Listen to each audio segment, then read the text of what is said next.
being away from the city reminds me to breathe. And of course in Vancouver, I mean, we're so lucky. We're surrounded by nature. Whether or not you take yourself out from the hustle and bustle is a whole other thing. And I admit that I need to do that more. Out here, my body's like, you're safe now. You can breathe.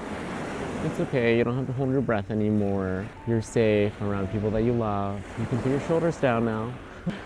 It's so strange. I didn't even realize that I was wound up so tightly though in the city. Being with friends is so healing. Just the simple act of, hey, do you need help with that? Is so refreshing to me. I realize that I don't think I have enough people in my life asking me if I need help. And in the city, I don't even know if I'm able to surrender to help or to even admit that I need help when I do. And it's okay to lean in on people. I really am realizing that I struggle with that until moments like this, where it's like, oh, these moments that are so simple where you feel the safest are so rare. And I really need to cherish them. I really need to cherish the people that are in my life, that show up, that think about me, and also the people that I need to ask as well if they need my help, because you gotta check in on your friends. They're usually carrying a lot more than you ever think, and it just takes asking a couple of questions and showing people that you care. It's really that simple.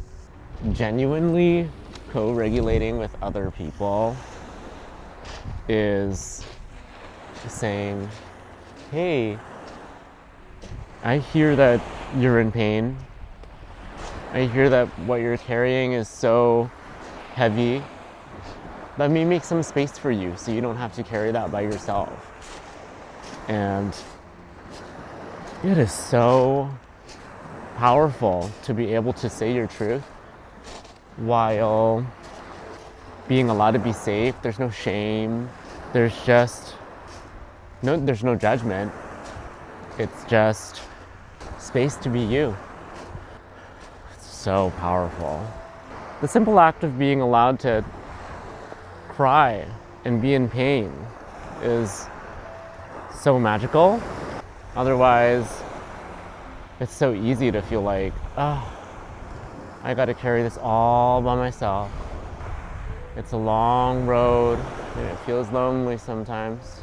We had a campfire last night, and it's so interesting how the fire brings out a different kind of conversation when you stare into the flickers of the flame, the tongues of the flame, because the fire only comes once and you know it comes to an end.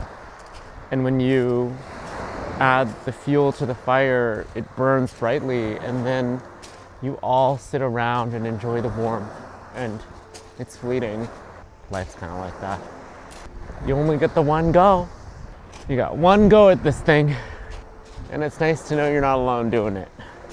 I think something that really surprised me about being witnessed in my pain is simply that it's allowed, that I have human beings that are loving enough to make space for that. What a blessing, man. What I've learned on this trip, especially around the fire, is I only desire mostly to be understood by myself, and I don't need to justify why other people should understand me or what I do or why I do it.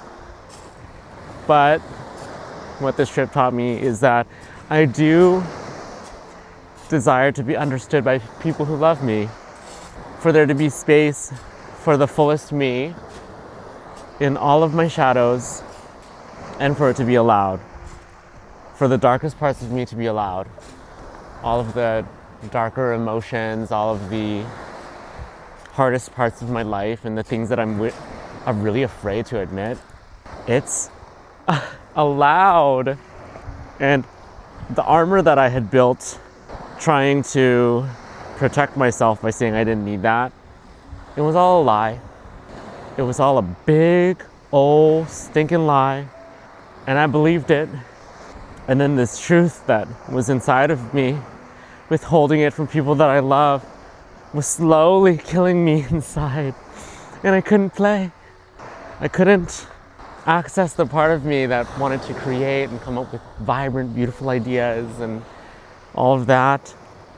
The permission to be me, apart from the permission that I give myself without the validation from other people, from my best friends. It's so freeing, it's so liberating. Freedom can and should always come from myself, from within. I'm so happy that I have friends and family that just let me be myself. I have this tendency to abandon myself and overgive, and my friends reminded me that don't do that, don't abandon yourself. You're so magical. You have a whole version of you that doesn't need to shrink, and especially not around us. And the things that you think that are bad about yourself are just perfectly human, and we have it too. Oh, that thing that you're really scared of and ashamed of, perfectly normal. In fact, me too, this morning. In fact, I do that all the time. I cry by myself. You know what's crazy is that the fear of rejection doesn't escape you even with your friends. In fact, I was scared to tell my friends some things, and there were some things I learned about them this trip that they were holding in as well. And the minute that they told me, they felt so free. And to me, it was like, oh, of course that part of you is allowed and beautiful. And I'm so proud of you for like opening up and sharing that with me. And that's allowed. And it's so preposterous to believe that at one point this was something that you held inside of yourself.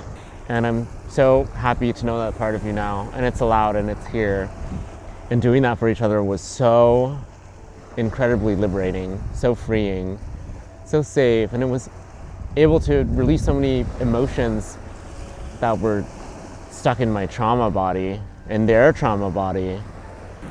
We are so conditioned to believe that strength is holding it in and carrying it all on your own. I really fell for that. I fell for the trap of believing that carrying it all by yourself was this noble thing. And it can be labeled as stoicism, lone wolf, whatever it is. And people need people, man. What I've labeled as independence sometimes borders on avoidance. And that line can be blurred.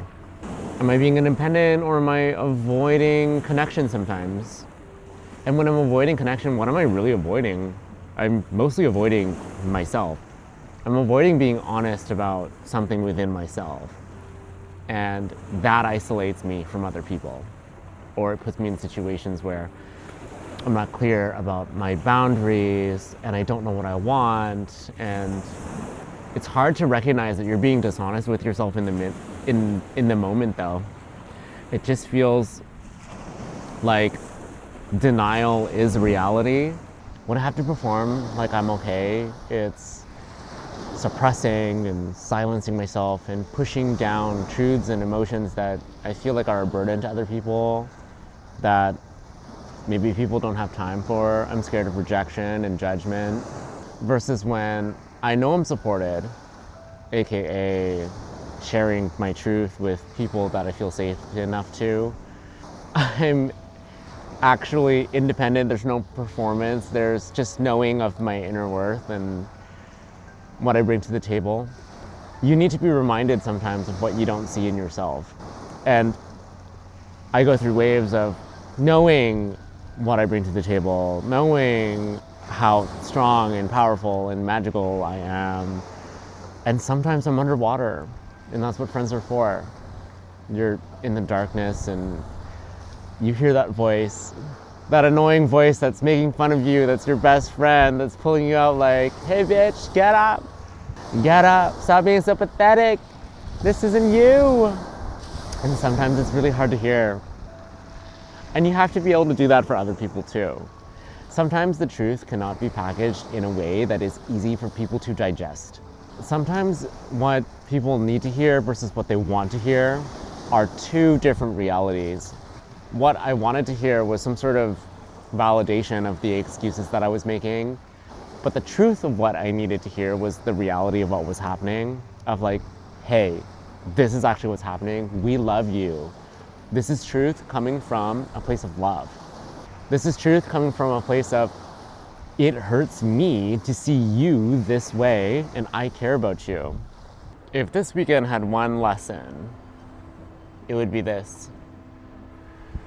You're not alone, and it's okay to be exactly where you are.